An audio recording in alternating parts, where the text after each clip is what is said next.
Well, welcome to K&A Football. This is a really awkward intro, but I'm very glad to be back. Obviously, I was out sick for the last 2 weeks, so very happy to be back. Really excited to jump into all the football that I've missed, all the football of the last week over Thanksgiving. I hope you guys had a great Thanksgiving holiday. And without further ado, let's jump right into it. Welcome to K&A Football.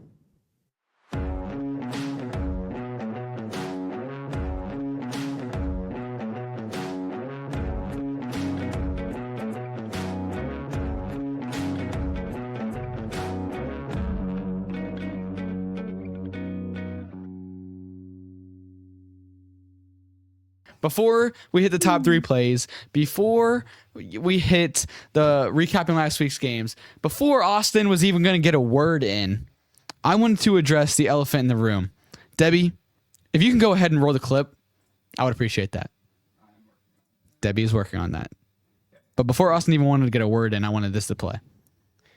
You would want this to play. No, you cannot speak. We're just watching a clip. Doctor. Like, he needs fire. I'm not dogging on anyone who gets pneumonia, but who gets pneumonia anymore? That's crazy. No, you're Deebo Samuel, on a man for getting pneumonia. No, Deebo Samuel. Oh, you're very much. Deebo Samuel That's like saying before you say something like so offensive, like they got a haircut and it just looks terrible, and they're like, dude, what do you think of my new haircut? And they're like, bro, like, no offense, but that looks terrible. Like, not to dog on this guy for getting pneumonia. So Austin obviously was, dogging on Deebo Samuel for getting pneumonia, saying, how do you get pneumonia in 2024? How does somebody get pneumonia anymore? That's sad, blah, blah, blah. And now we've gone 3 straight weeks without Austin here on the podcast sitting across from me. Not that he ever sits across from me. He's always sitting on the screen in front of me. But Austin is finally back because he was struggling with pneumonia himself. So Austin, let's hear what you have to say now. Do you have any apologies to Mr. Deebo Samuel? Have you reached out to Mr. Deebo Samuel? How's those conversations with Deebo gone, and how you feeling right now? Yeah, I did reach out to Deebo. Tried to get in contact, to make an apology because that's what professionals do. But Deebo has not responded to any of my communications. He has not responded for comment yet. So hopefully he gets around to that. I don't know what he could be up to or why he wouldn't respond to us. We're a pretty big following. So, I personally wouldn't want that kind of bad publicity if I were him. But, I do still think that it is kind of on Deebo Samuel, and the team doctor. It's as bad as the pneumonia was. I am just like a 20-year-old college student who is not getting nearly enough sleep or nearly enough nutrition at the dining hall. So it's kind of no wonder that I got pneumonia. But Deebo Samuel's a professional athlete. He's getting the best nutrition in the world. No way, you're still dogging on him. You are still. He really that is absurd of you. That is so absurd. Or is it actually doubling down? This is crazy. I have. He wants pneumonia again. He wants pneumonia again. He wants to skip school and be at home and be in the hospital and have more pneumonia. That is literally what you just said on the podcast. Deebo decided to respond to my generous apology, but since he hasn't, Deebo Samuel, that is on you. It is your fault you got sick, and it's not mine. Okay. Well, you just asked for more pneumonia, so we'll see what happens in the next couple weeks. More pneumonia weeks, would be awful. That was one of the worst experiences of my life. Yeah. But we are ultimately glad you're back. But now we're going to jump into the top 3 plays of the week, and it's going to start us off with Leonard Williams' long big man pick 6 against his former team, the New York Jets. So they're playing, and the Jets are kind of rolling at this point in the game, but they go ahead. Jets have a chance to go ahead and take a 28-7 lead, and Leonard Williams does this. Aaron Rodgers drops back and he throws, and Williams bats it up in the air and picks it off himself and runs it back 90 yards for the long big man touchdown. Yeah, I mean, like you said, the Jets were cruising at this point. You had texted me because we were the guy that I was playing in our dynasty league. We were really, no offense, Sue Ellen, right? Yeah.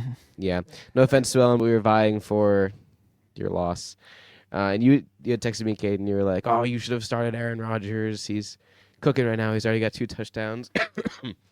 So I was, following the game a little bit, and then I get the notification, it's like 90-yard big man interception. I'm like, I feel like that's probably on my guy. And it was. So, I mean, that was a really big turning point in this game. I mean, we'll get to the game in a little bit, but obviously that stopped a lot of momentum and kind of swung it the other way. Mm-hmm. And our next top play of the week is actually from another snow game. So we have back-to-back weeks with a crazy snow game play. And this one is another QB touchdown. So Josh Allen, he goes ahead. Debbie, if you want to start rolling the clip here, Josh Allen makes a pretty bad pass to Amari Cooper, who makes a great catch. But then he goes ahead and flips it to Josh Allen, who then Josh Allen runs it in and scores, which is a receiving touchdown. Goes in the stats as a receiving touchdown for Josh Allen. So incredible play by Josh Allen. He went ahead and had a passing touchdown, receiving touchdown, and rushing touchdown all in the same game. So Josh Allen, he really, after this game, has cemented himself as the clear front runner in the MVP race so far this season, and it was ultimately a great play by Josh Allen. Yeah. I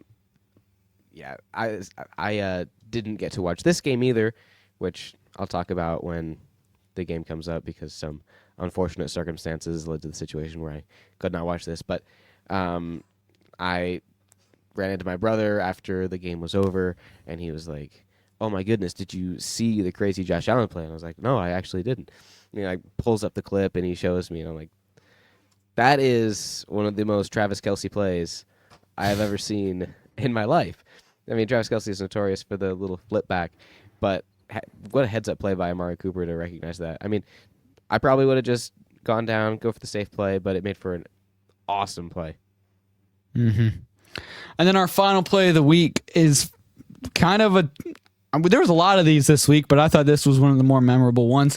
Kirk Cousins and the Falcons have been struggling as of late, and Kirk Cousins especially in the last month. I mean, we'll get to it, but 0 touchdowns and 6 interceptions. He had 4 interceptions alone in this game, and this was definitely his most costly. Debbie, if you want to go ahead and roll the clip. Falcons are up here by 1. Late in the third quarter, and Kirk Cousins makes a terrible throw. Ball goes about in slow motion, and it's taken all the way back for a 60-yard pick six to give the Chargers the lead, and then never looked back, and the Chargers went ahead and won this game. Yeah, like you said, that ball was in the air for hours. Like, that was the most backyard football, can't really spiral the ball still throw I've ever seen. That was awful. Yeah, and we'll get to more Falcons and Kirk Cousins and Chargers here when we get to the recap of that game. So now we're going to go and recap that Bears-Lions game that you were talking about. I did hear you. No, you started off with the Giants game, didn't you? I did. I might have missed the oh, yeah. It was highlighted for some reason. I think so in my eyes. Dude gets pneumonia for... That's on me. Dude gets pneumonia for 3 weeks and forgets how to run a podcast. Really sad. I know. Really sad. We're going to start it off with the Bears and Lions game that happened on Thanksgiving Day. A game that a lot of people were thinking, this is going to be a massacre. It's going to be a blowout. It's going to be boring to watch. And the first half kind of seemed that way. But then the second half, the Bears just were chipping away and chipping away and chipping away. And they got to a point where they were down by only 3 points with a little over a minute to go, and they were driving. Bears, I'm sure if you're a football fan, you saw the outcome. But Caleb Williams and the Bears, they're in field goal range, so obviously a field goal ties the game and sends it to overtime. But they go ahead. Caleb Williams takes a sack to put him at about the 40-yard line, which so you can still kick a field goal from that range, but they still have 30 seconds.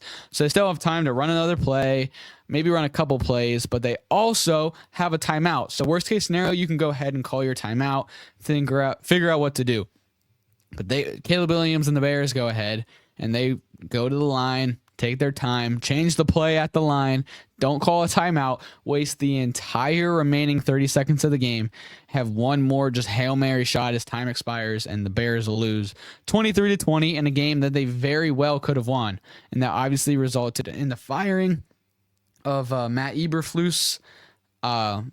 Very, very much deservingly so. I think he should have been fired weeks ago, but we'll see if it has any difference on the Bears and how they play in the coming weeks because, definitely a game that the Bears could have won against a very good team. Caleb Williams didn't have a bad game. He actually had a pretty good game, 256 yards and 3 touchdowns. So if they can get a good head coach in there, maybe in the coming seasons, we can really see Caleb Williams and the Bears start to be the team that we hope that we would see this year.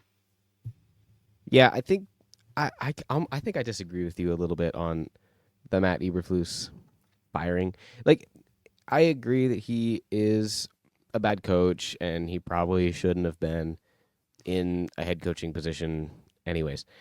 But I mean, the Bears, this is the first time that they've fired a head coach before the season ended since like 1936 or something stupid like that. Like, it's been a really long time. But the Bears are in this continual cycle where they get a new quarterback that has a new head coach along with them. The team doesn't perform as well as the higher-ups desired. Then they fire the head coach, and then they expect their quarterback to play well under a brand new system yet again. And then that quarterback doesn't play well, and so they're like, well, it must be the quarterback's fault. So they bring in a new quarterback, but now they have this new head coach, and then the head coach gets fired. So there's a continuous cycle of like no stability whatsoever for young quarterbacks. So, like, I understand that Matt Eberflus is a bad head coach, and I understand that he made a really, really low football IQ decision to not call that timeout, and that lost you the game, and so you deserve to be fired. You deserve to have your job lost for that. But at some point, the Bears need to stop doing the Carolina Panthers strategy where the ownership, the management, the whatever isn't happy with the coaching, and they need to just double down and keep a coach for more than one season. You a little thirsty there, Caden? Mm-hmm. Yeah, we're just going to all watch you chug that water. That's fine. I was so thirsty. Debbie had to go grab me water. Thanks, Debbie. You're welcome. The perks of doing it in Debbie's basement. All right. But yeah, I mean, I understand what you're saying absolutely because that's what happened with Mitch Trubisky and Justin Fields, and now it's seeming to happen with Caleb Williams. So we'll see if the cycle is going to break because Bears fans would hate for this to happen again, and then we just repeat the cycle for whoever is the next QB that goes there. So we'll see what happens in the next weeks and years for the Bears. So, all right, we're going to go on to the next game. Did you see? I just want to point this out because it's kind of funny. But did you see the last part of the statistic where it's like, you have to end the cycle of new quarterback, head coach firing, new quarterback, new head coach firing. That then Mr. Trubisky, Justin Fields, like they both went to the Steelers. So now the thought is, does Caleb Williams go to the Steelers in the next couple of years? Which would be hilarious if it happened. I didn't realize that, but yeah, that's kind of weird and crazy coincidence. Cool. All right, we're going to jump to the Cowboys and Giants game, another Thanksgiving tradition. The Cowboys always play at 4 o'clock on Thanksgiving, and they go ahead in the battle of Drew Lock versus Cooper Rush, and they won this one 27-20. A game that we kind of expected the Cowboys to win. As bad as the Cowboys have been this season, the Giants have been that much worse.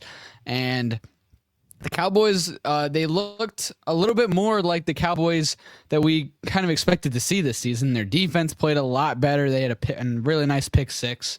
Cooper Rush played well. I know he wasn't, we didn't expect him to be playing at all this season, but he played well in this game. Rico Dowdle ran the ball very well for over 100 yards for the first time Dallas has had a 100-yard rusher in a long time. And the Giants, on the other hand, did a lot of nothing. Tyrone Tracy only had 32 yards, and Malik Neighbors only had 69. So when your two best players are only doing that, you can't expect to win. Even if they're doing better than that, you're the New York Giants, and you're probably not going to go ahead and win anyway. Yeah, I mean, this was always going to be a bad game as soon as we heard that Tommy DeVito hurt his forearm and would not be playing in this game. I had very low expectations. But the Giants did a lot better than I anticipated them to do. I expected them to score maybe a field goal, but they put up 20 points. So I'm proud of them for what they did. The stat line for Drew Lock was very, very similar to a Daniel Jones stat line that you would have seen 2-3 weeks ago. So congratulations to the Cowboys for winning. The end of the season, I'll say this a lot in this episode because the end of the season has kind of snuck up on me. And so the whole time I've just been kind of like waiting for some of these teams like the Cowboys, and we'll get to them, the Bengals, to kind of like turn things on and be like, okay, here they are. Here's the team we were waiting for, and then make the playoff push towards the end. And the end of the season snuck up on me, at least, where it's like the Cowboys are kind of like, they're out of it now. Like, I guess they could win out. They could stand a chance to maybe get a last spot if everyone else does really poorly. But it's, I don't know. It's weird to see the Cowboys doing as poorly as they are, even if now they are turning it up in the last part of the season here with their defense. Mm-hmm. Yeah, two teams that, I mean, not the Giants, but the Cowboys especially, is supposed to have expectations to compete maybe for a Super Bowl, but like you said, their season kind of is seeming over at this point. All right, and then the third and final game on Thanksgiving was the Dolphins going to Lambeau Field in the cold to play the Packers, and we all know how Tua and the Dolphins perform in the cold, or not even the cold, maybe in the below 50 degrees, but they very much struggle in the chillier conditions, and they lose this one 30-17. Tua actually had a really good game, especially for playing in the cold. Tua threw for 365 yards with 2 touchdowns. But, I mean, the Packers took a massive lead early in this game, and then the Dolphins did everything they could to come back and make this a game towards the end. But the Packers' lead in the beginning was just so big and so insurmountable that the Dolphins weren't going to come back no matter how much points they scored. So the Packers ended up winning this one pretty handily, 30-17, like I said. But, I mean, the score doesn't look too close, but it was a bigger blowout than what the score even shows, and the score shows a pretty big blowout itself. Yeah. I was thoroughly impressed with how Tua was able to handle the cold. He had a decent game. I was impressed that Tyreek Hill actually had a decent fantasy game for the first time in like 15 weeks. So that was nice to see again. But this is a common theme that we'll see a couple more times as we talk about these games. The teams that are used to the warmer weather just cannot handle the cold when it comes down to it. So really shows the advantage that open fields have when you get up north. Mm-hmm. And last week, our special guest, Quentin, talked about Jonnu Smith and the tight end for the Dolphins, and talked about how maybe he's been switching jerseys with Tyreek Hill every single week because he's putting up crazy stats. And that just continued this week with 10 receptions for 113 yards from Jonnu Smith. So somebody who, I mean, people knew who Jonnu Smith was. He wasn't like an absolute bum coming into the season, but has definitely turned it on these last 4 or 5 weeks. And people are realizing, like, all right, this is a really good tight end, and he's been like the leading pass catcher as of late for Miami, and a big part of that offense. So, like you said, Tyreek Hill got back in the end zone once again. But, I mean, the Dolphins have a lot of offense, but playing in the cold just isn't really their forte, and they lose this one and drop to 5-7. So they have a really uphill climb to try to make the playoffs if that's what they're going to try to do. All right, and then the NFL did another Black Friday game this year. Last year, nobody watched that game, so they said, let's do it again. And it was the Raiders going ahead and playing the Chiefs. The Raiders head coach Antonio Pierce said it best. He said, well, it's the best team in football versus the worst team in football, so we're going to go out there and try to create chaos. And he actually almost did create chaos as they lose this one 19-17, but they very, very well should have won this game. The Raiders were losing pretty early, and they drove down the field late. Aiden O'Connell was leading them down the field. All they had to do was kick a field goal, and they win the game. There was about 15 seconds to go, and the Raiders were at about the 25, 30-yard line. Very well field goal range. Granted, the Raiders had already missed 3 field goals in this game, so I mean, that right there, that's the difference. If you make one of those field goals, you already have the game won, but you missed 3 of them. But nonetheless, you still have a very well chance to go ahead and kick a game-winning field goal here. But with 15 seconds to go, very controversial call. The ball is snapped, but one ref seems to blow it dead at the top of the screen and run in, waving his hands and blowing the whistle. Aiden O'Connell isn't looking at the ball. He drops it, picked up by Kansas City. The refs meet and decide that it is a legal formation or a legal shift, whatever the call was. And the Chiefs go ahead, get the ball, and obviously just kneel it down and win the game. I am not one to just sit here and be like, oh, the Chiefs, they're getting bailed by the refs every single week, blah, blah, blah. I'm crying about that. But this situation looks very, very, very bad for the NFL because you can very clearly see a ref at the top of the screen running in, waving his arms, calling the play off, and you see the entire left side of the field stop playing. The Chiefs defenders, the Raiders receivers, half of the O-line, they stopped moving. They stood up because there was a false start. The play is blown dead.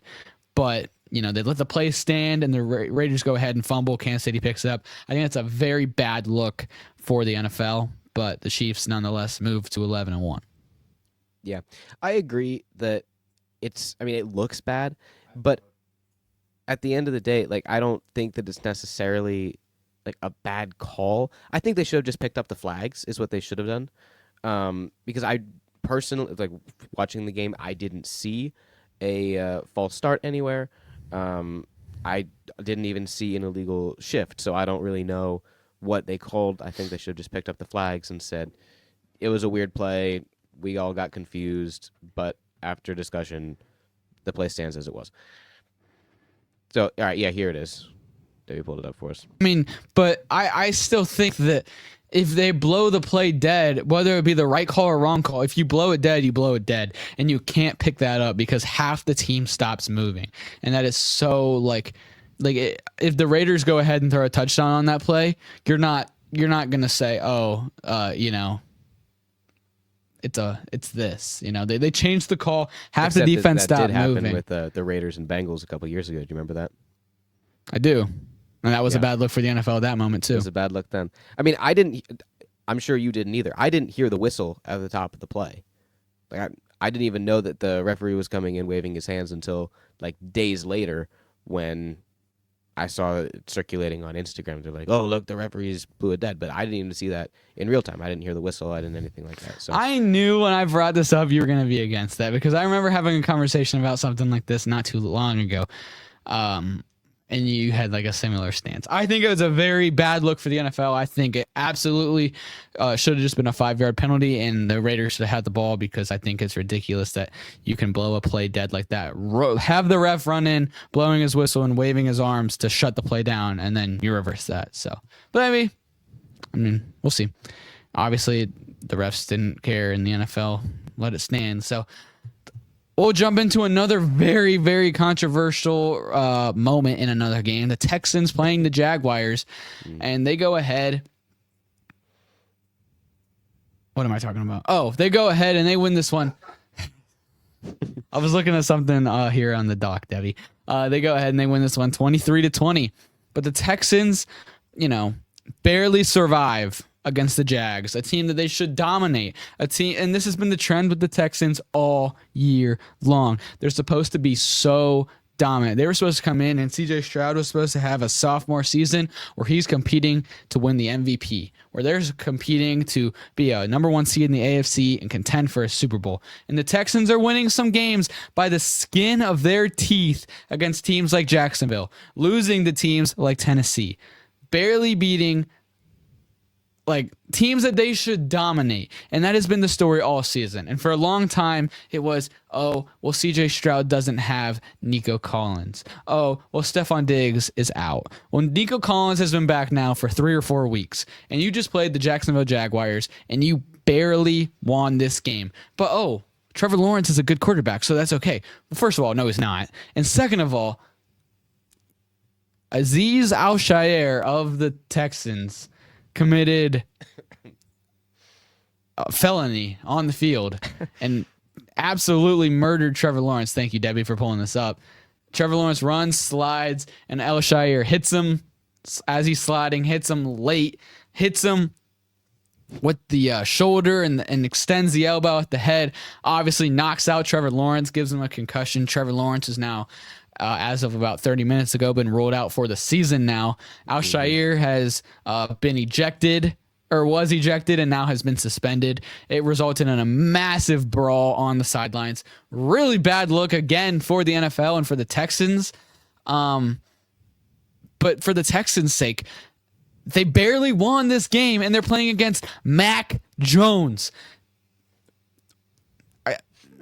I don't have words for that. They should be dominating these teams if they have the aspirations that they are. If CJ Stroud is as good as everyone praises him to be, why are you barely winning these games? Everyone gave Bryce Young such crap last season, and now CJ Stroud has much, much better weapons, much, much better team around him, and he's struggling to win any of these games, and they're barely beating the Jaguars, who have their backup QB because you cheap shotted their QB and he's out of the game. And now the Texans head coach DeMeco Ryans came out and I forget what the whole thing was, but he was mad at the Jaguars for fighting, for getting mad at Al-Shaair, and I'm like, what? So you're telling me that if someone would cheap shot CJ Stroud and your teammates would just stand there and look at him and be like, yeah, you would not get mad at your team? Like, sorry, I know this is a long rant, but I'm really becoming less and less of a fan of the Texans as we speak, as the weeks go on, and as people praise CJ Stroud. Put his stats up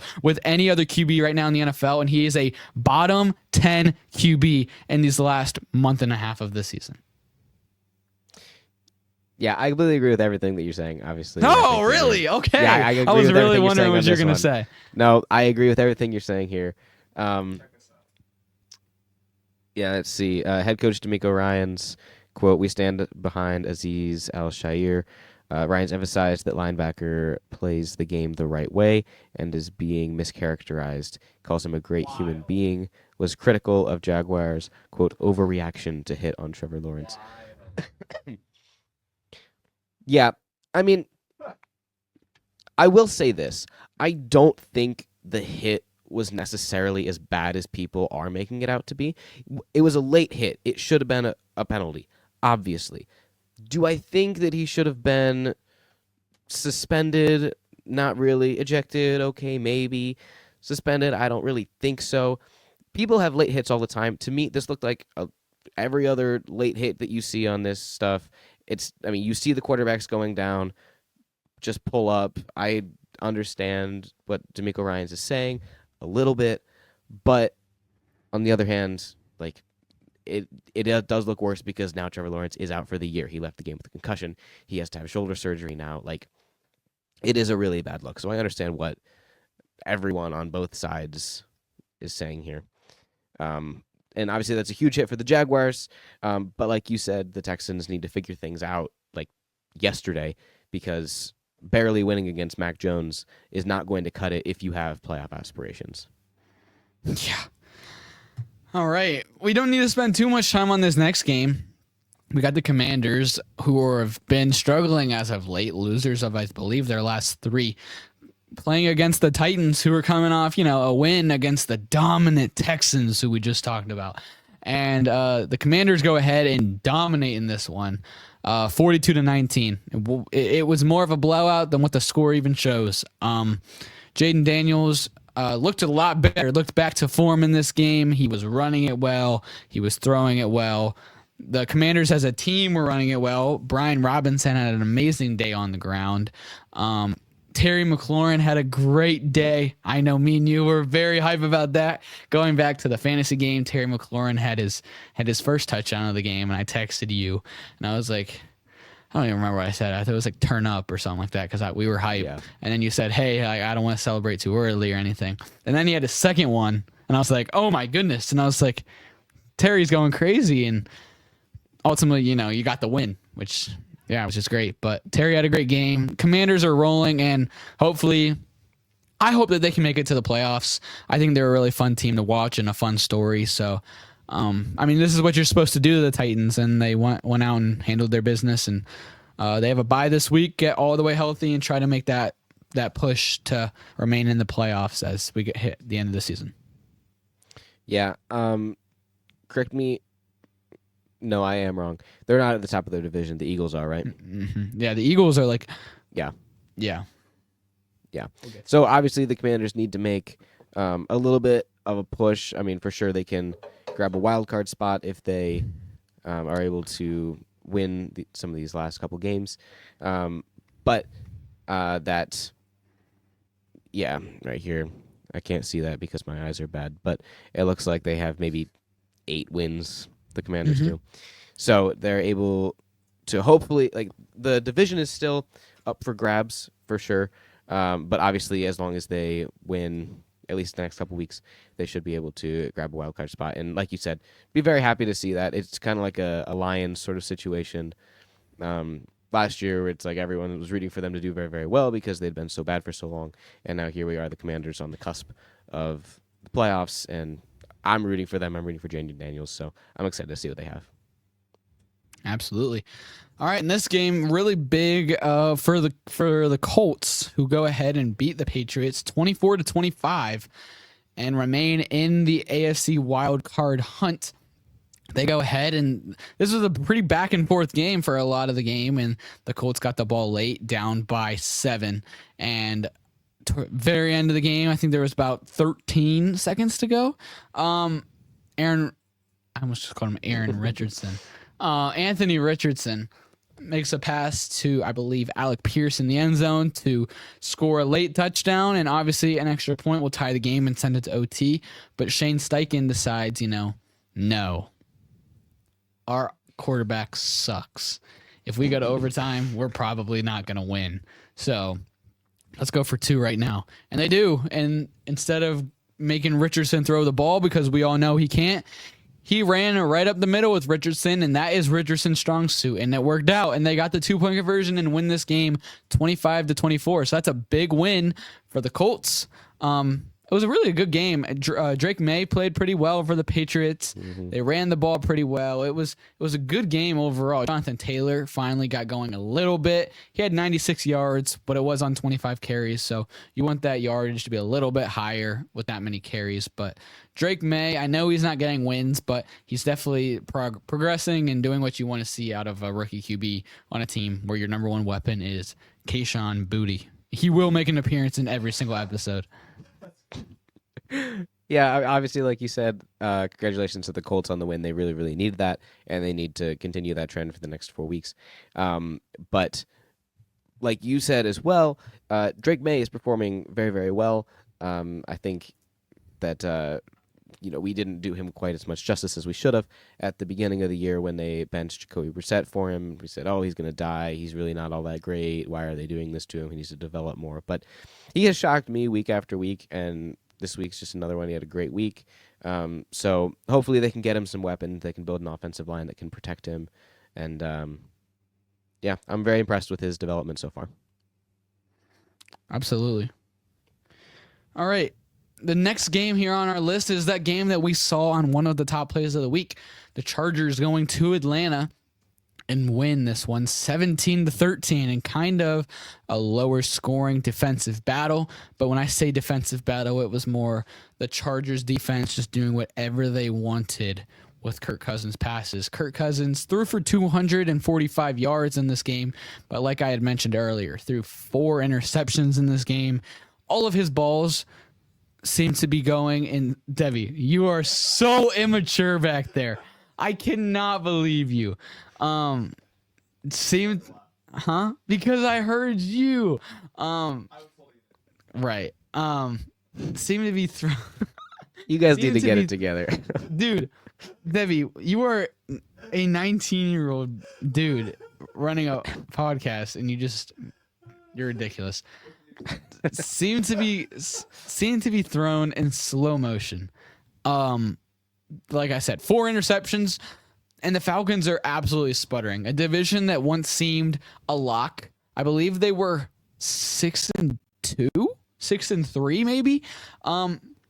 They had their foot on the pedal. They were in the driver's seat to win that division. Their only competition was the Buccaneers, who then go ahead and lose Chris Godwin for the season and Mike Evans for the next 3 or 4 weeks.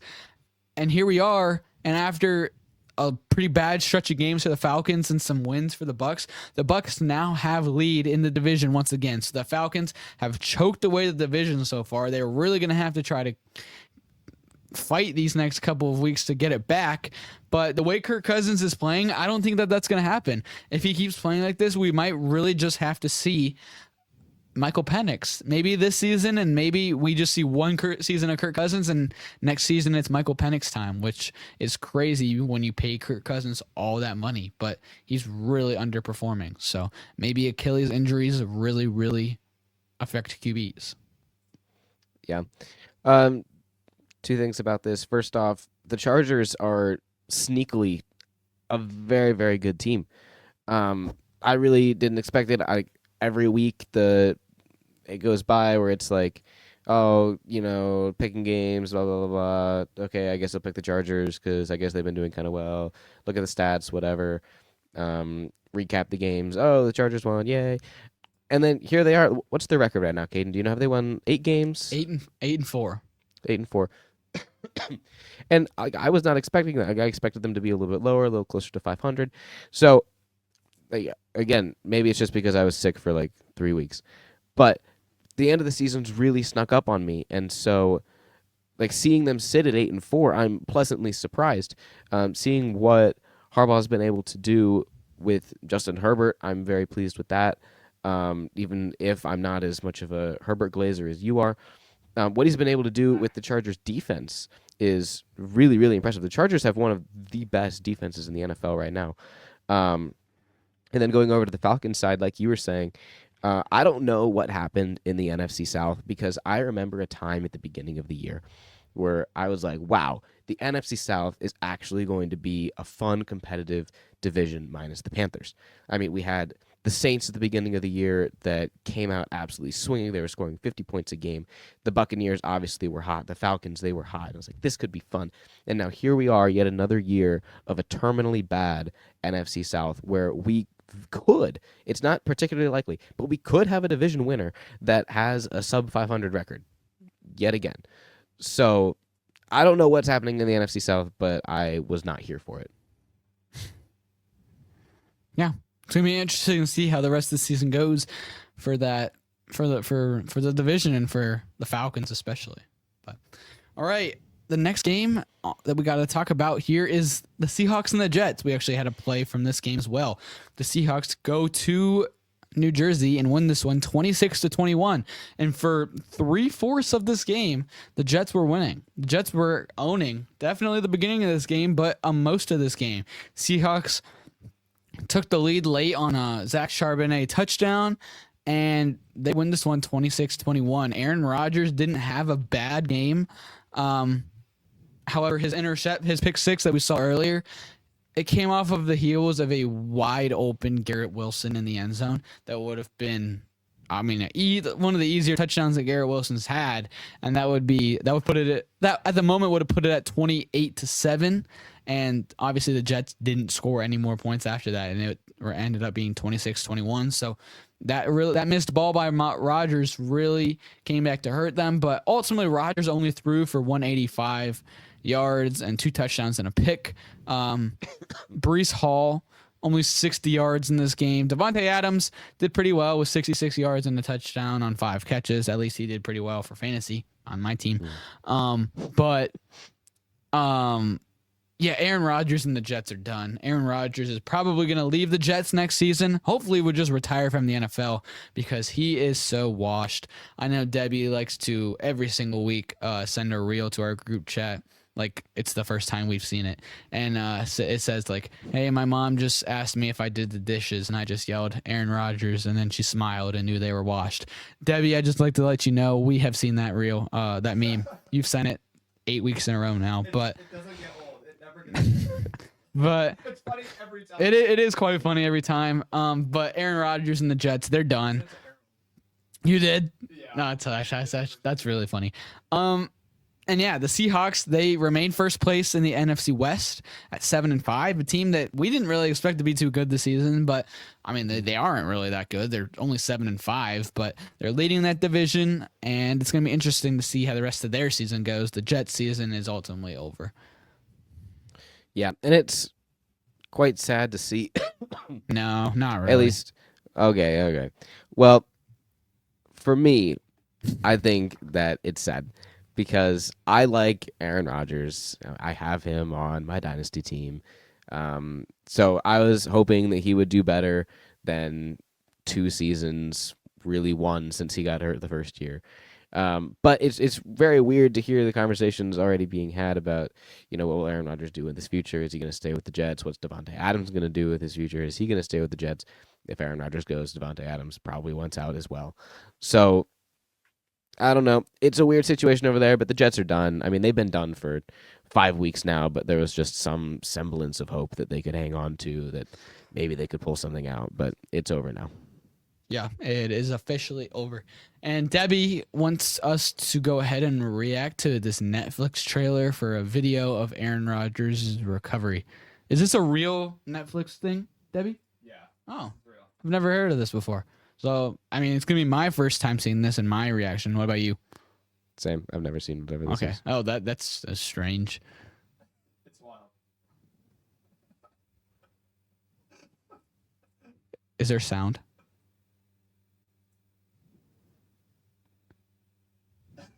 Hmm.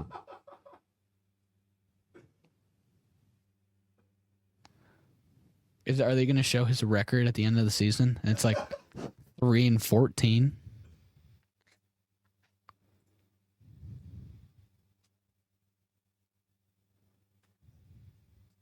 Harold will watch this. I will not be watching. I will be watching. You will. I will be watching. I will not. I am not an Aaron Rodgers fan. I mean, I'll I watch am. actually if they're gonna show his 3-14 season, all 14 of his losses, I'll watch.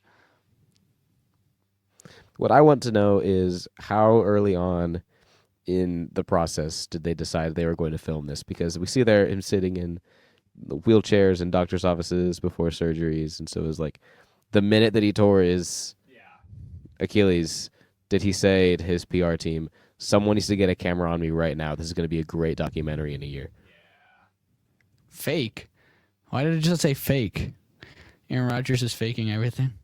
He just sucks. He's faking being bad for attention. He's a weird dude.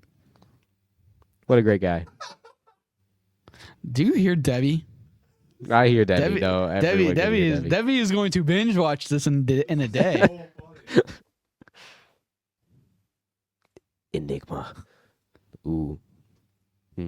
Interesting. Sends a shiver down my spine. That was the funniest thing I've watched in a long time. Other than the one reel that you sent to the group chat 8 weeks in a row. Facts. All right, we can go ahead and jump to the next game. This one was exciting, and this one was a shootout. Steelers go ahead and beat the Bengals 44-38. I know you're shaking your head. You're not happy about it, but the Bengals defense is something that literally is historically bad. The Steelers don't have a good offense. There's just nothing about, there's no way around it. But they go ahead and put up 44 points against the Bengals. The Steelers have a good defense, and the Bengals put up 38. That's what we've seen from the Bengals all season. They're a phenomenal offense, but their defense is historically bad, allowing Pittsburgh Steelers to go ahead and get 44 points. And the Bengals now drop. I think that their season is officially over. I mean, they're sitting at 4-8 right now. Maybe if every single thing went their way and they went on a winning streak, they could try to squeak into that 7th spot, but I really don't think it's going to happen, especially with their defense giving up 100,000 points and yards a game, which is really sad because we've been seeing, if they had a winning record right now, I think Joe Burrow would be far and away the MVP right now. He's leading the league in almost every QB stat, but their defense is just gross. And giving up 44 points to the Steelers in 2024 is disgusting. And the Steelers, on the other hand, moved to 9-3, and they extend their lead in the division over the Ravens, who lost this week. That we'll get to that game, but the Steelers, they're looking pretty nice right now. Yeah. And the reason I was shaking my head is not necessarily because I was disappointed with the result. Obviously, I am. I don't like seeing the Steelers win. But I was shaking my head because, like Debbie threw on here, the Bengals have something like 98. I think it's 98 points in the last 4 games, and they've lost them all. It's the Bengals defense is something to be studied, man. Like, honestly, they would be better suited to put 11 revolving doors out on the field as their defense, because they just let everything through. Joe Burrow is doing literally everything he can to win these games. Scoring 38 points should be enough to win you a game. Scoring 98 points among 4 games should be enough to win you at least 1, if not all 4. So their defense is awful, and I apologize to everyone who we lied to when week after week after week at the beginning of the year we were saying, don't worry, guys, calm down. The Bengals, they're going to turn it on. It's going to be okay. They're going to make the playoff push as soon as they get to midseason. It happens every year. Well, it didn't happen this year. They're sitting at, 4-8, and they need a miracle to make anything happen. But even if you get to the playoffs, you play anyone from the AFC, you can't win with that defense. They need to make major changes this offseason. Mm-hmm. Definitely, because they have the team, they have the offensive firepower to go ahead and compete and win a Super Bowl, but they got to get that defense fixed. So, all right. Well, they have to figure out how to pay Jamar too. Yeah, because you can't keep him and T. So T Higgins is probably gone. So got to figure out how to. I mean, I think they'll be fine with Jamar. I think that they'll be able to get him, but definitely not both. Yep. Yeah. All right, and then we're gonna go to Minnesota and the Vikings taking care of the Cardinals 23-22. The Vikings go ahead. They're another team. I talked about them a couple weeks ago when you were, hospitalized. They moved to 10-2, very, very quietly 10-2. That's absurd to me because they're a team almost like what we saw from them a couple years back when they went something crazy like 11-0 and one score games. That's kind of what we're seeing out of them this year. Every game they're in is a 1-score game, and they're 10-2, and they're surviving by the skin of their teeth.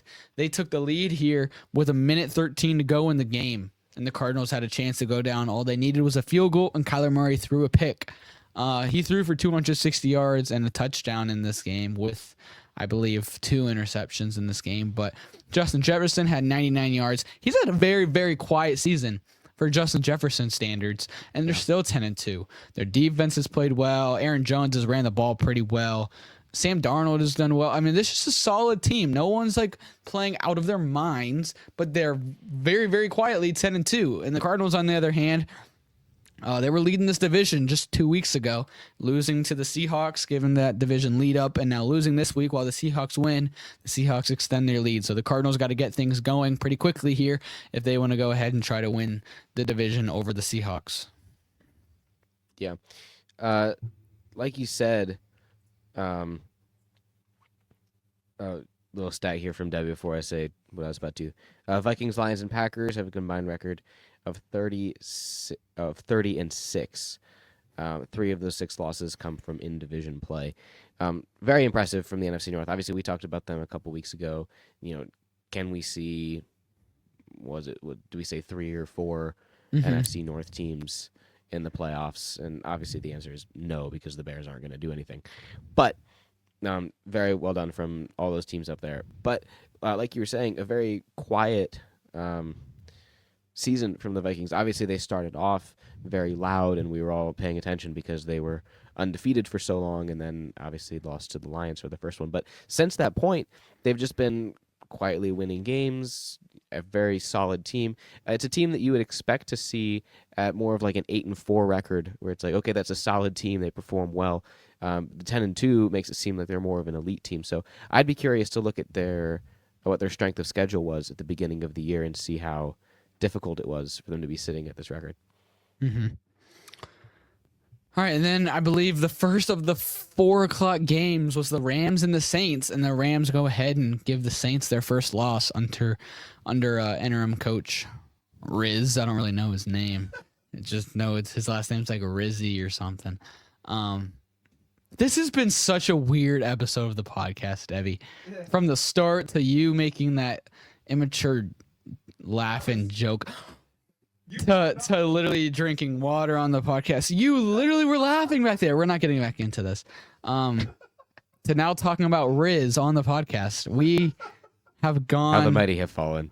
We have literally, Austin, we don't need you back. It was going so Apparently. swell for those 3 weeks, and now it's just become a crapshoot. So, the Rams go ahead and win this one 21-14.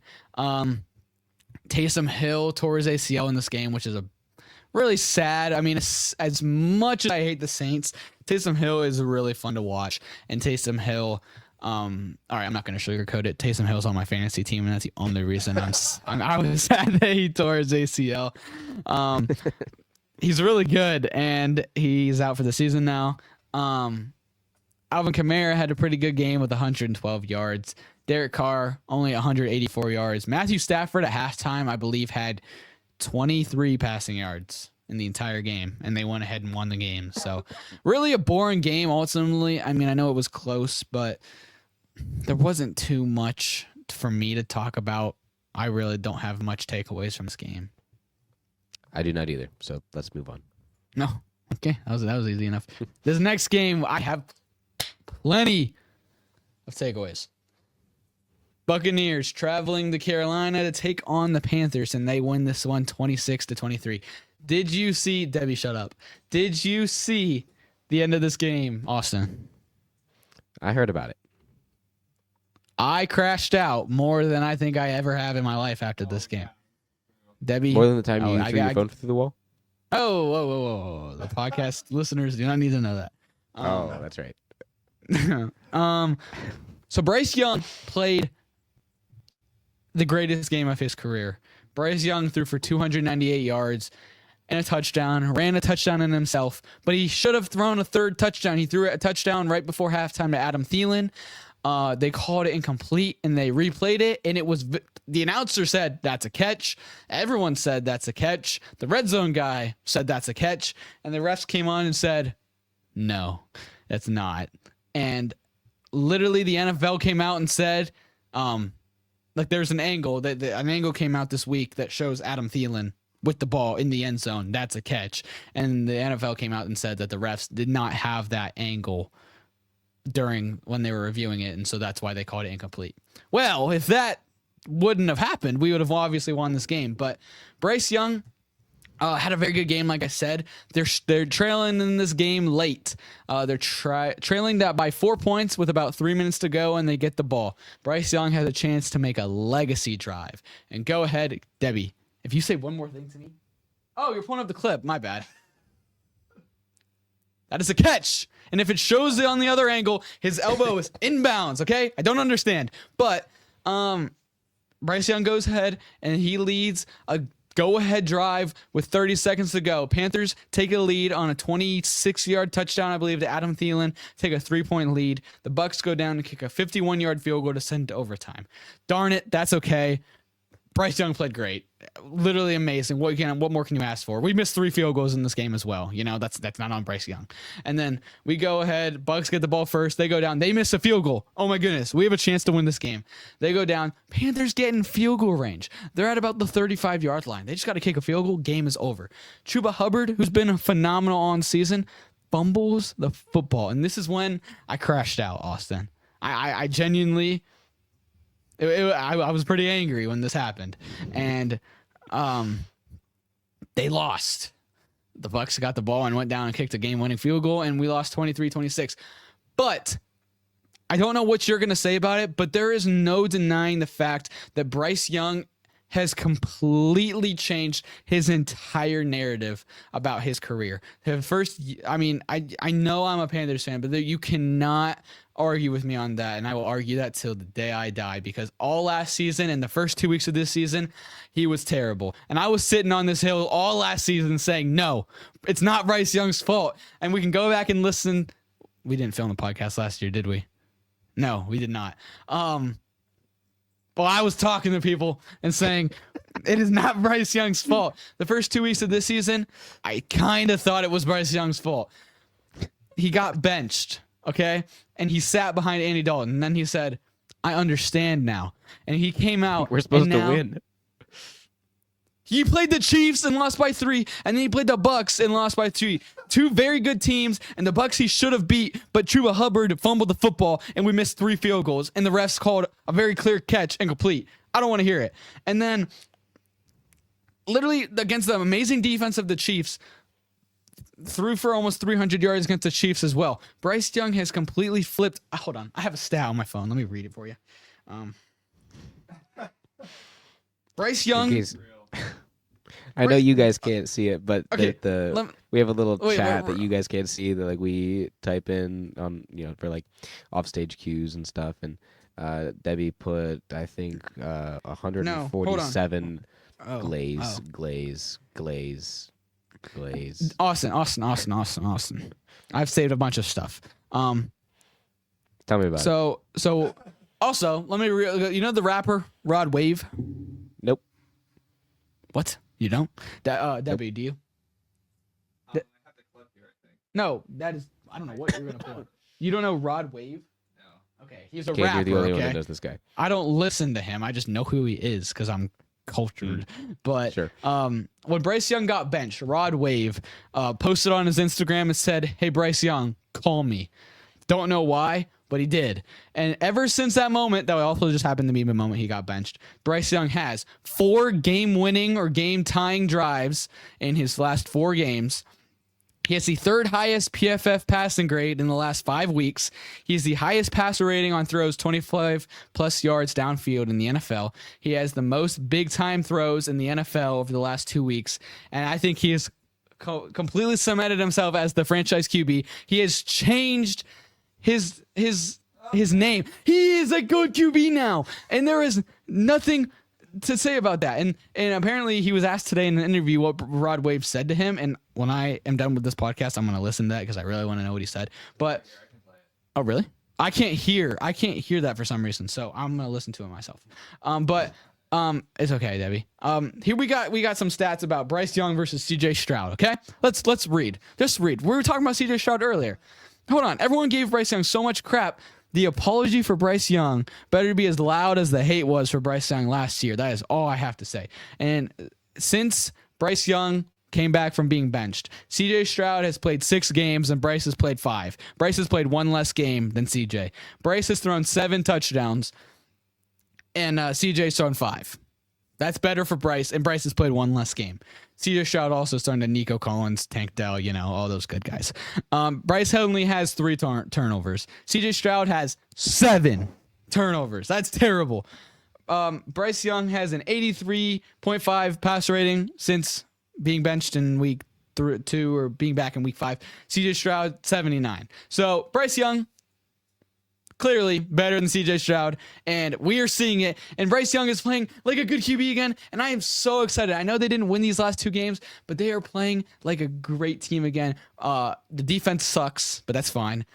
Bryce Young, I know this is a long glaze moment, Keegan, I'm sorry, but I'm excited about the Panthers again. I know they're not going to go to the playoffs this season, but Bryce Young. Oh, really? What gave that away? The Just number fact that 1 they have overall. won 3 games. The number 1 overall pick last year was not a bust. It was a good pick. He just took a little bit of time to develop. He got it now, and we're good, and we have our franchise All right, QB. Caden. End of story. Caden, I'm gonna say one thing, and then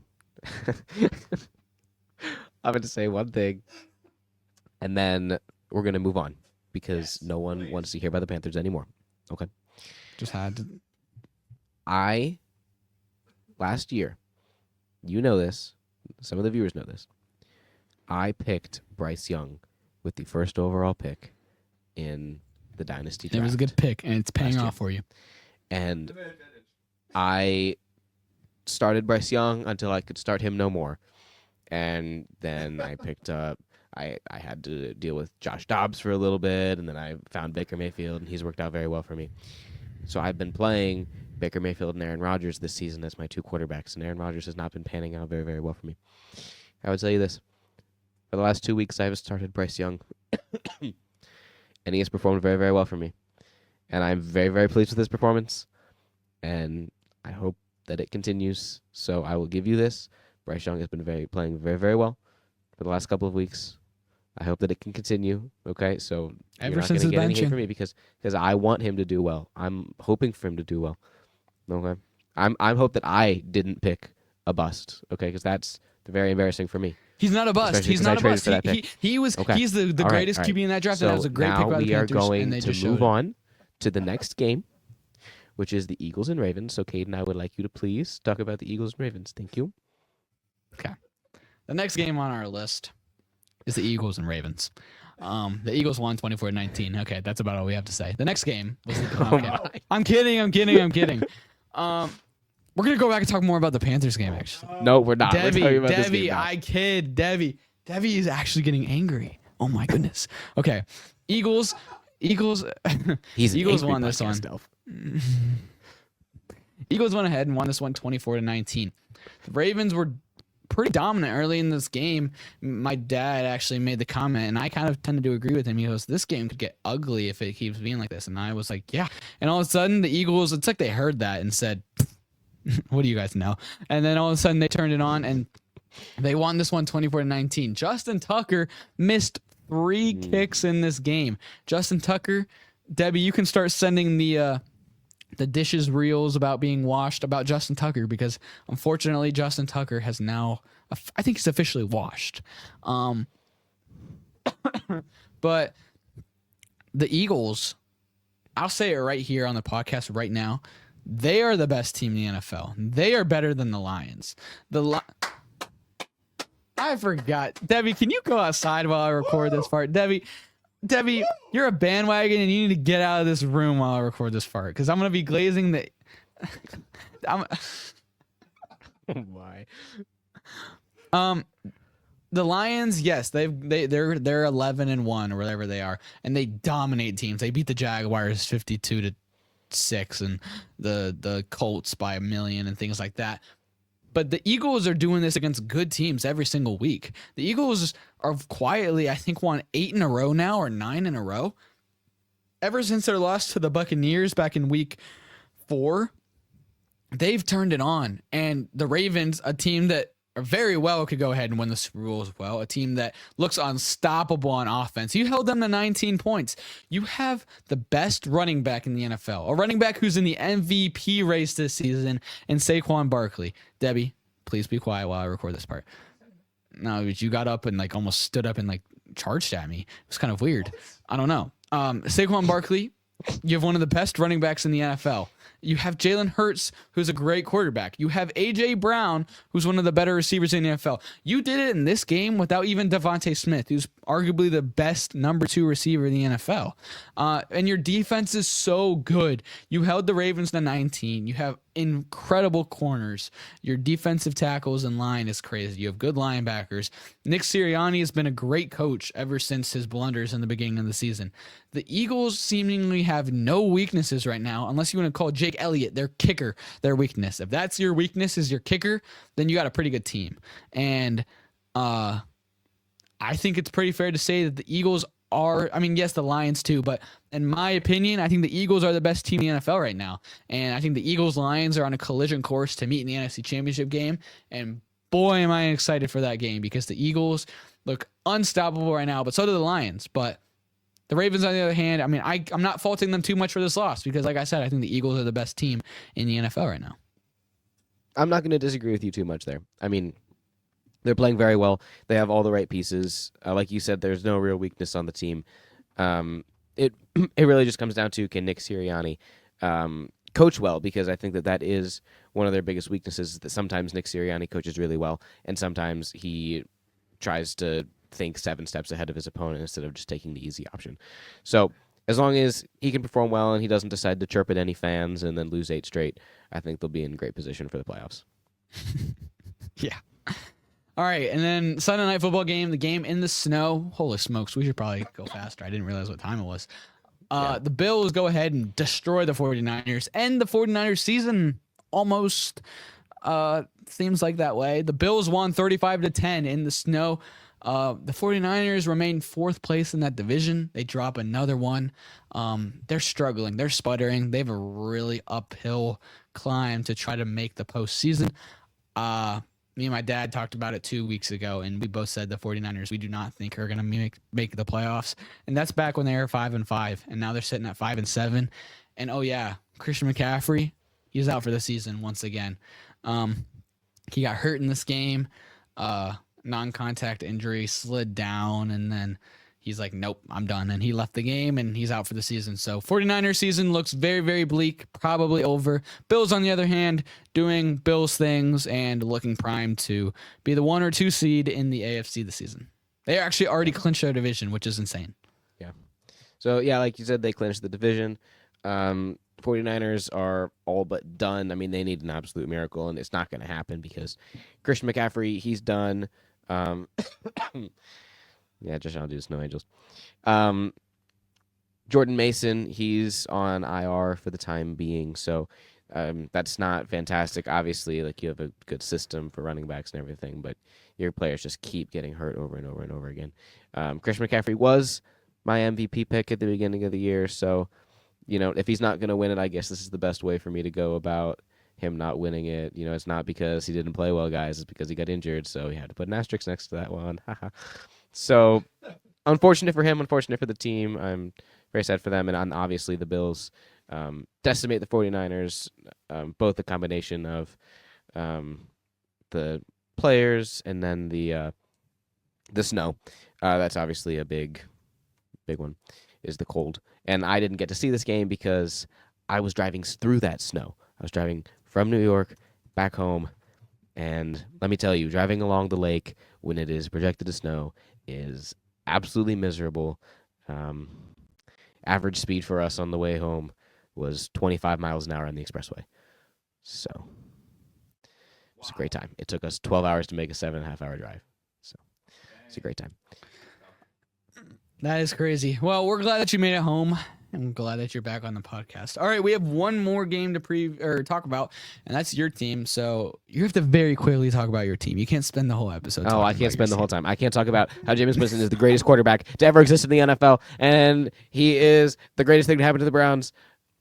That is kind of true, though. Jameis Winston threw for more yards in a single game than any Browns quarterback has ever. So he owns that record now. Congratulations, Jameis Winston, for being, well, I was going to get weird with it again, but we'll say him. And, we had the full Jameis Winston experience. He threw 1,000,000 touchdowns. He threw 1,000,000 yards. He threw 1,000,000 interceptions. Overall, it was a fun game. It was frustrating to watch us lose, but, it's fine. We're vying for a draft pick now. I don't even care anymore. Get me in more fun games like this. I don't care. I don't know. Broncos, congratulations. You have a great defense, but we kind of decimated it. It was a lot of fun. I'm looking forward to watching the Browns play lots of more games and lose them all so we can get a great draft pick. Yeah. All right, we're going to go ahead and we're going to speed pick our Week 14 games. But before we do that, we're going to tell you about our friends at K&A Construction, and we're not going to do the same ad read as we normally do. Instead, I'm going to talk to you about the experience, okay? I worked for K&A Construction this week on Monday and Tuesday, and let me tell you, K&A Construction, they work hard. You know how cold it is here in Ohio? It is very cold. I don't know how cold it is, but it is very cold, and I was freezing. And It's actually snowing right now. is it really snowing right now? Yeah. That means when I drive home, it's going to be snowy? Darn it. Feels like 21 degrees. Darn it. It was very, very cold on Monday and Tuesday. And let me just tell you that K&F Construction, they didn't care. I cared, but they said, no, hurry up and get out here and help build this deck. And so they were out there, some of them, no gloves. Some of them took their hoodie off or their coat off halfway through the day. I had a lot of hoodies and coats on because I was cold, but they didn't care, and they were out there working hard, making sure that the deck was perfect for their customer. And that's what they would do if you want a deck. So if you want a good quality deck, you can call K&F Construction today at 330-575-2465 for a free estimate. Again, that's 330-575-2465. And you can visit kfdex.com which is linked in the description below. K&F Construction, let us build your dream backyard.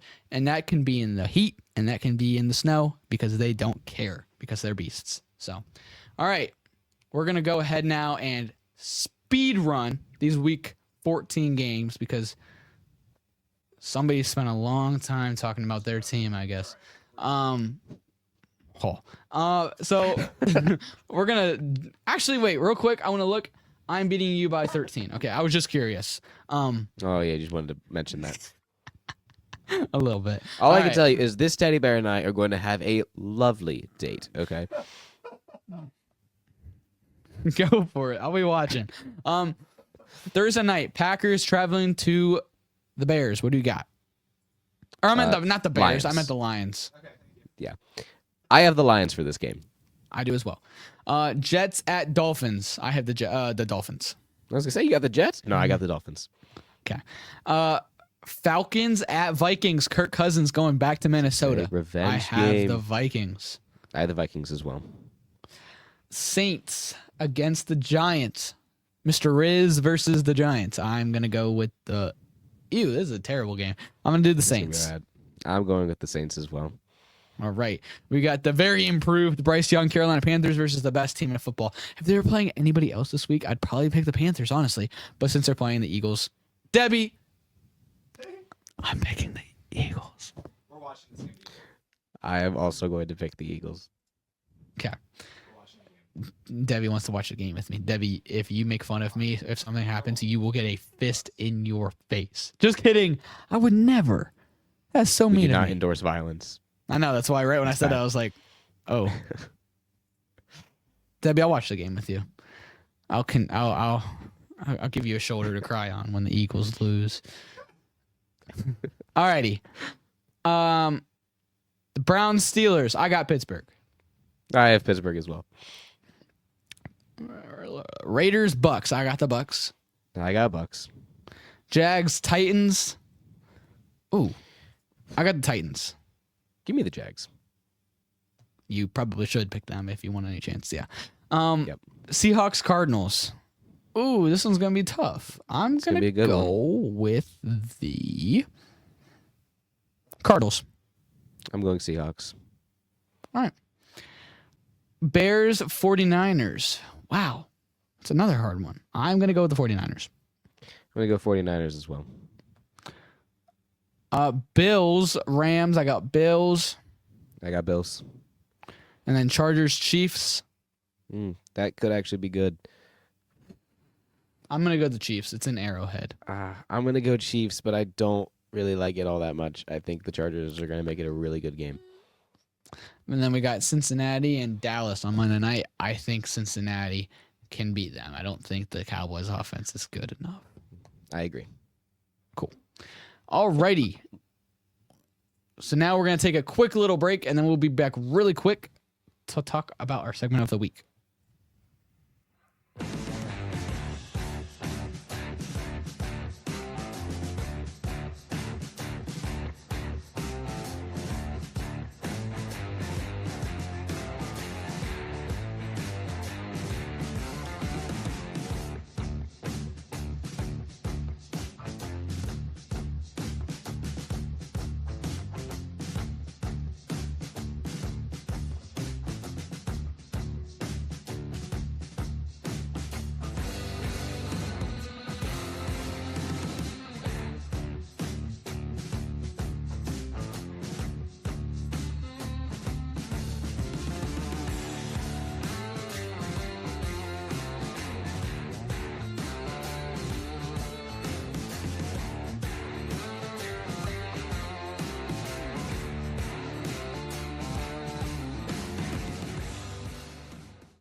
All right. Welcome back to this week's segment of the week. And just like last week when we were with our fantasy expert, Quentin, we're going to be doing another fantasy starts of the week. We enjoyed it a lot last week. I mean, I enjoyed it a lot last week. I guess you weren't here, but it was very successful because, you know, we predicted DJ Moore, Devon Achane, I don't remember some of the other guys we said, but a lot of them were correct. And so, you know, I was thinking, why don't we do this again? And I know a lot. It could help a lot of people because this is the last week of the fantasy football regular season, and so some people need to win this week and make a push to the playoffs.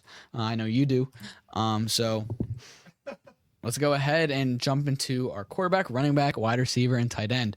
So my quarterback start of the week is going to be Joe Burrow.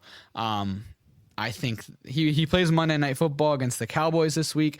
The Cowboys defense has been a little bit improved the last 2 weeks, yes, but I don't think there's still any world beaters. And Joe Burrow and the Bengals have been dicing it up no matter who they're playing. They just played the Steelers last week, and Joe Burrow played phenomenal against that good of a defense.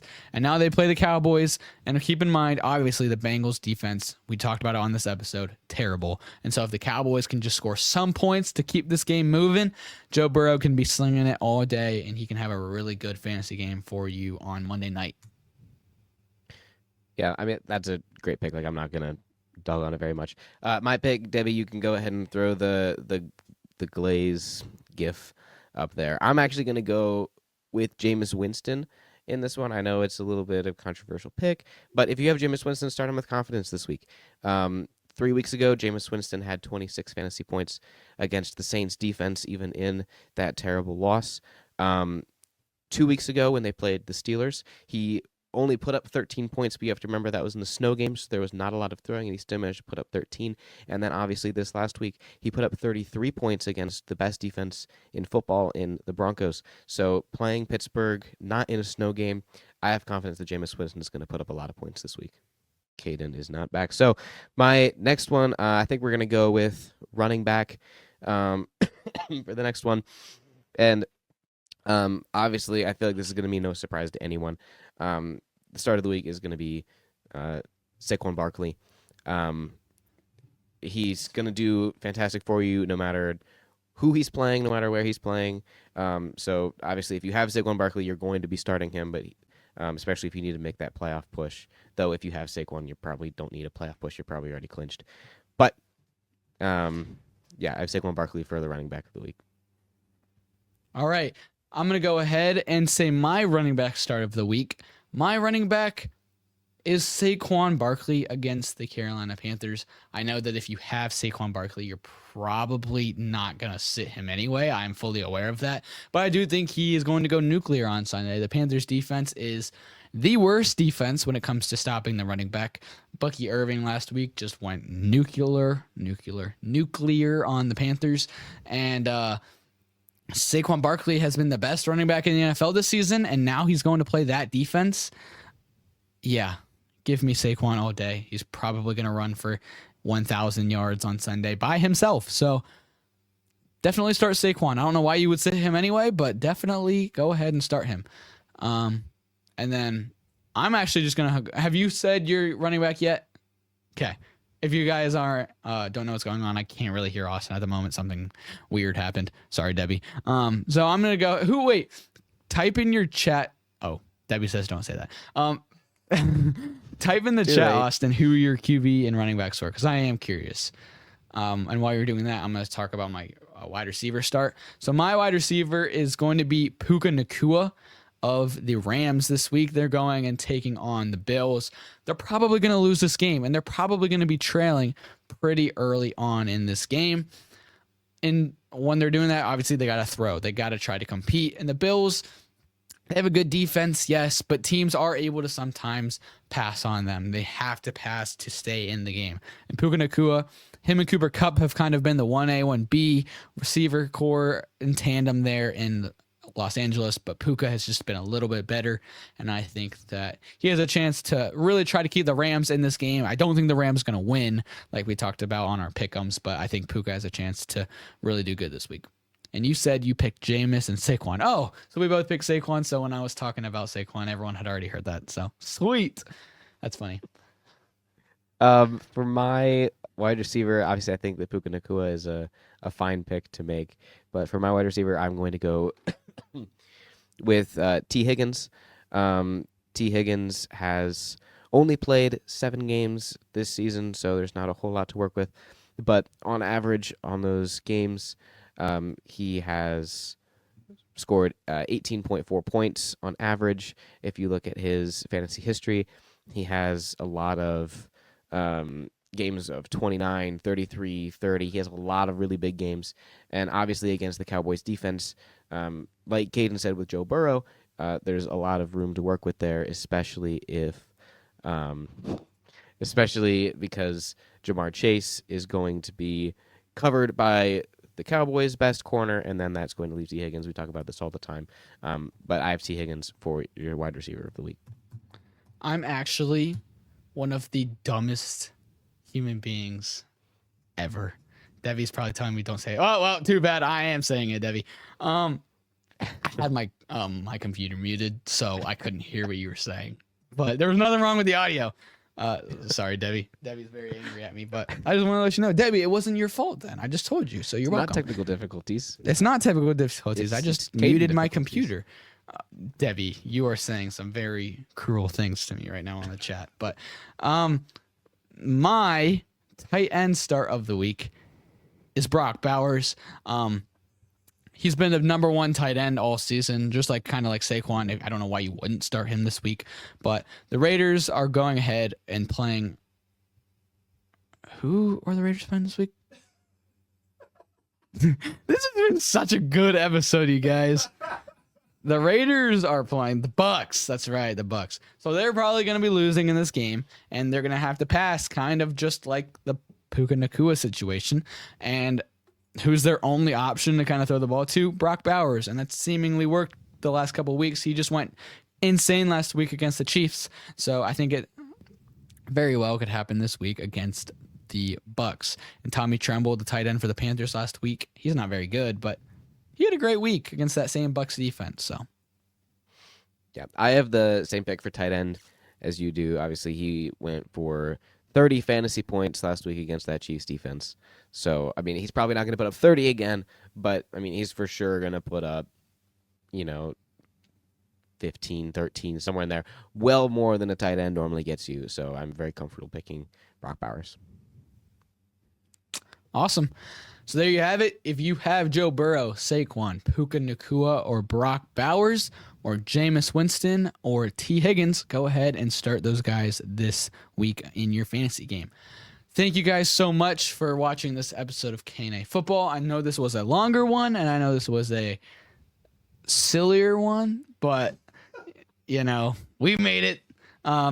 Whether that be technical difficulties or muted cameras or mics or computers, I should just stop talking and end the episode. We will see you guys next week for week 14 recap.